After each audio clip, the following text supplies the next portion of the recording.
Hello everyone, this is कुसुम पेन्यूली और आज हम पढ़ने जा रहे हैं gene Piaget's cognitive development theory.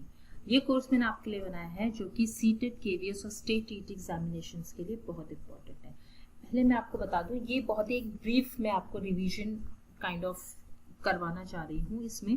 तो ये बहुत लंबे नोट्स नहीं है, बस ये कि शॉर्ट मैंने वीडियोस बनाई हैं जिसमें कि आपको एक ओवरव्यू मिल जाए कि ये एक्चुअली इसमें इस कॉग्निटिव जीन पियाजेस की कॉग्निटिव डेवलपमेंट थ्योरी में है क्या। So let's start with the video.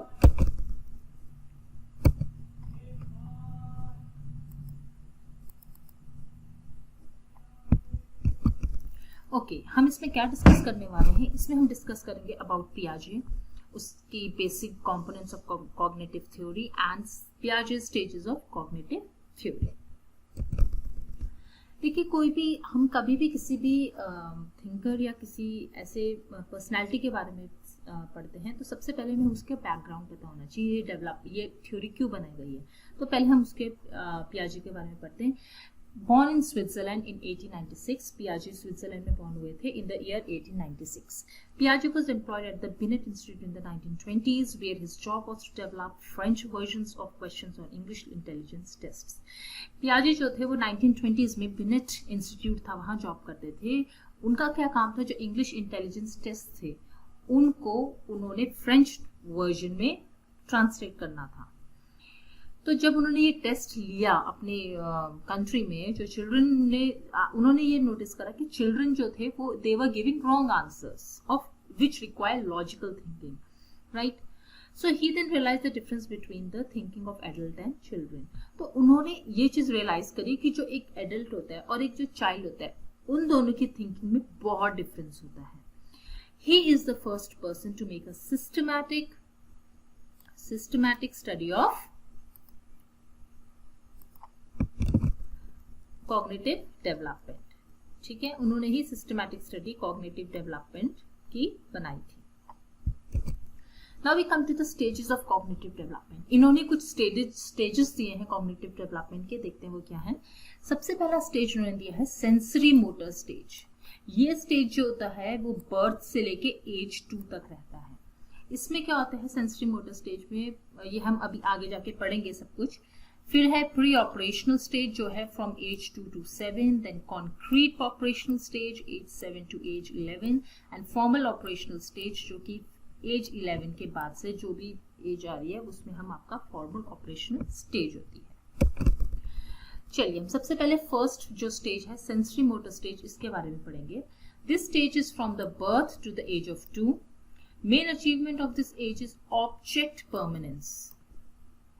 देखिए, ऑब्जेक्ट परमानेंस क्या होता है, इसमें क्या है ऑब्जेक्ट परमानेंस का मतलब कि एक जो बच्चा होता है जब हम उसे कोई चीज दिखाते हैं, बहुत छोटा होता है, आप लगा लो 1 से 1.5 साल तक, उसे हम कोई चीज दिखाते हैं और वो उसे देख के खुश होता है, फिर हम एकदम से उस चीज को छुपा देते हैं तो उसको ऐसे लगता है वो चीज अब एग्जिस्ट ही नहीं करती, वो चीज अब गायब हो गई है, अब वो है ही नहीं ये चीज, वो चीज दुनिया में। लेकिन जब वो 2 इयर्स की एज तक पहुंचता है तब तक उसके अंदर ये 2 इयर्स की एज में जब वो पहुंचने वाला होता है तो उसके दिमाग में ये चीज डेवलपमेंट इतना डेवलप हो जाता है कि ऑब्जेक्ट परमानेंट भी होता है।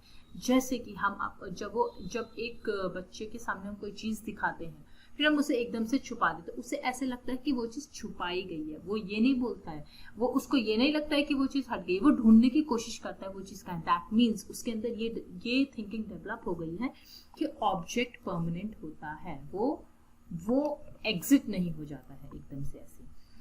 ये स्टेज होती है बैबलिंग स्टेज भी। बैबलिंग स्टेज मतलब कि एक जो बच्चा होता है वो बैबल करना, मतलब मुंह से वो बुदबुदाना कहते हैं ना उसे, वो स्टार्ट करता है, वो एकदम से उसकी लैंग्वेज परमानेंसी, लैंग्वेज डेवलप नहीं हो जाती है। ये डेवलपिंग स्टेज होती है लैंग्वेज की, जहां वो छोटे छोटे वर्ड्स बोलना शुरू करता है।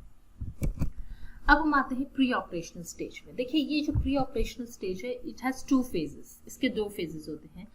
जैसे कि प्री ऑपरेशनल कॉन्सेप्चुअल फेज जो कि एज 2 to 4 होता है और इंट्यूटिव फेज जो कि एज 4 to 7 है।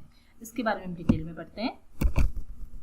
प्री कॉन्सेप्चुअल फेज में क्या होता है, makes mistakes in identification and concept formation. इस एज में जो बच्चा होता है 2 से 4 साल के एज में, वो आइडेंटिफिकेशन में मिस्टेक्स करता है। जैसे कि अगर हम उसको सपोज एक सेब दिखाएं अब बोलेंगे सेब है, उसे 3-4 फ्रूट्स, 5-6 फ्रूट्स दिखा दें हम, सपोज हमने एक चार्ट लगा दिया, फ्रूट चार्ट, और बोले ये this is Apple, this is orange, this is grapes, this is watermelon, like these kinds of okay fruits.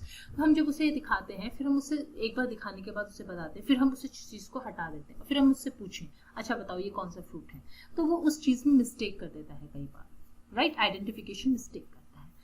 फिर होता है एक mode of reasoning and thinking is quite illogical. उसकी जो वो जो बोलता है, उसकी जो इलॉजिकल, हम कोई भी एक्टिविटी करें, बोले ये क्यों, वो कोई इलॉजिकल सा कोई रीजन दे देगा कि ये होता है, ये इसलिए होता है, तो उनका जो मोड ऑफ रीजनिंग और थिंकिंग होता है वो क्वाइट इलॉजिकल होता है। They are far away from reality, वो रियलिटी से बहुत दूर होते हैं। आप देखेंगे वो सुपर हीरोज की मूवीज देख रहे हैं, वो कार्टून्स देख रहे हैं, तो उनके लिए वही चीज रियल है। उनको ये नहीं पता कि ये जो चीज वो रियल समझ रहे हैं वो चीज रियल एक्चुअली है नहीं। डोरेमोन कोई ऐसा एग्जिस्ट नहीं करता है इस वर्ल्ड में, ऐसे कोई शिनचैन के लिए अगर और जो एक्शन का मीन है वो कोई एग्जिस्ट नहीं। हाँ मैं देखती हूँ ये सब चीजें, बट मैं I am just telling you that ये चीजें बच्चों को ऐसे लगता है कि ये उनकी रियलिटी, और जो एक्चुअल रियलिटी है उससे बहुत दूर होते हैं। बच्चा जो होता है वो ईगो सेंट्रिक होता है। Ego centric in the sense कि जो बच्चे के अंदर अपने लिए सब कुछ होता है कि हर चीज इस दुनिया में मेरे लिए है, उसकी मम्मी है वो उसी की मम्मी है, वो किसी और की मम्मी है। अपने भाई बहन से भी जेलस करता है एट दैट एज कि ये मेरे भाई को क्यों या मेरी बहन को क्यों ज्यादा प्यार कर रही है, such kind of things comes in their mind.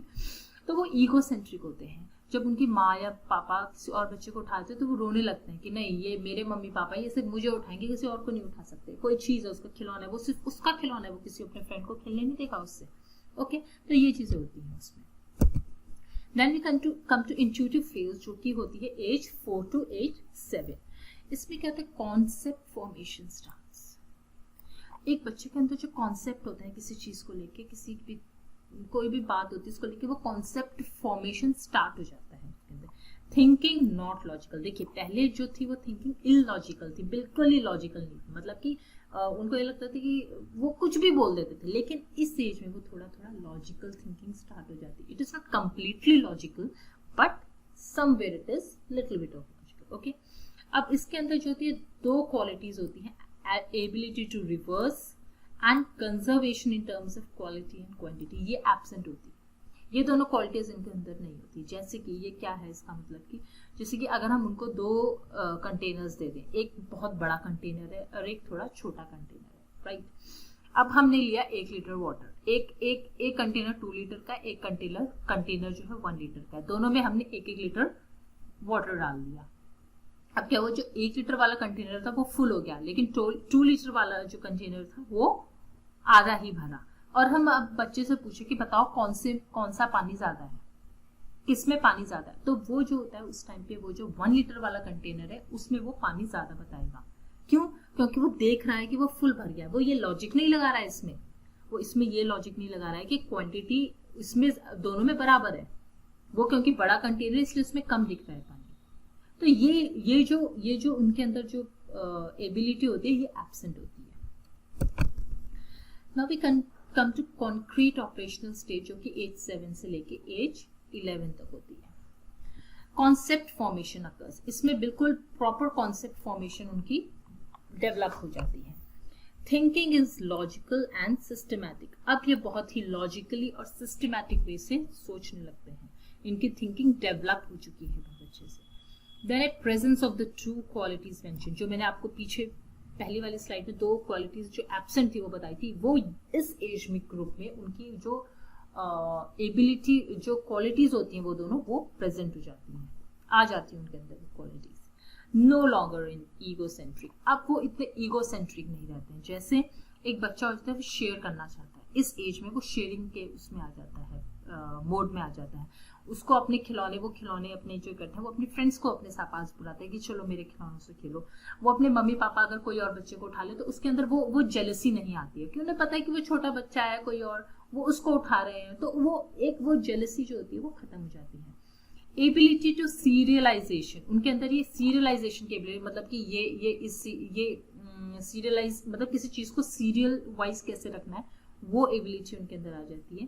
Then carry out complex operation और tactic problems if they are concrete and not abstract. वो जो कोई भी कॉम्प्लेक्स ऑपरेशन या कुछ टैक्टिक प्रॉब्लम्स होती है और अगर वो कंक्रीट नहीं है, अगर वो कंक्रीट है, एब्स्ट्रैक्ट नहीं है, तो वो उसको बहुत इजीली सॉल्व कर लेते हैं। सपोज अगर हम इस एज में किसी बच्चे को अगर हम कोई ऐसे देते हैं, कोई मैथ्स का सम दे दिया, हमने बोला चलिए आप 24 + 34 करिए, राइट।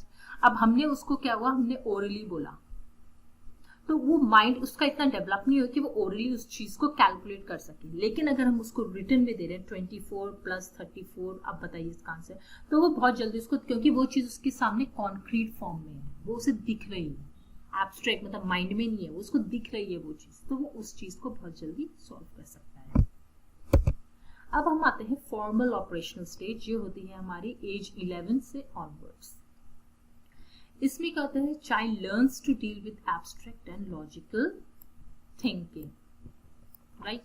इसमें जो बच्चा होता है वो एब्स्ट्रैक्ट और लॉजिकल थिंकिंग जो होती है उसमें वो चीज लर्न करने लग जाता है। अब वो दिमाग से भी सोचने लग जाता है, उसको हमेशा कॉन्क्रीट चीज नहीं चाहिए अपने सामने।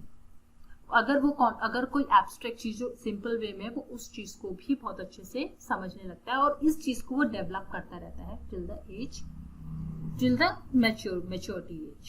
Now build a multiple hypothesis and number of alternate solutions.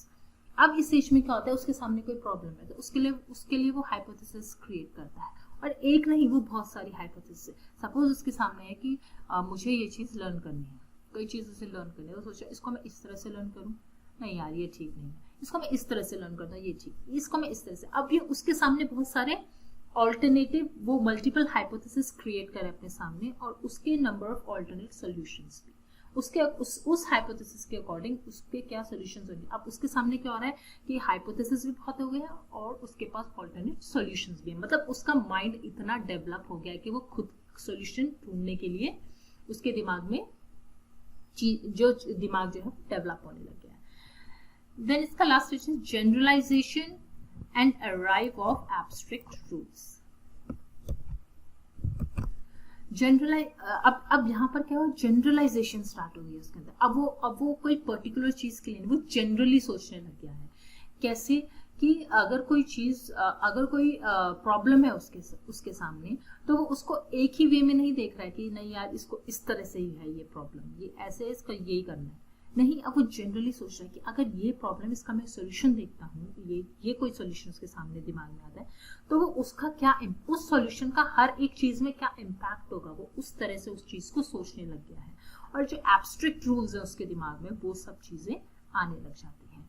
चलिए, I hope you all have understood this concept Jean पियाजे का, और इसको प्लीज ठीक से प्रिपेयर करिएगा। Okay then I will end the video, and अब हम नेक्स्ट वीडियो में मिलते हैं। Till then take care.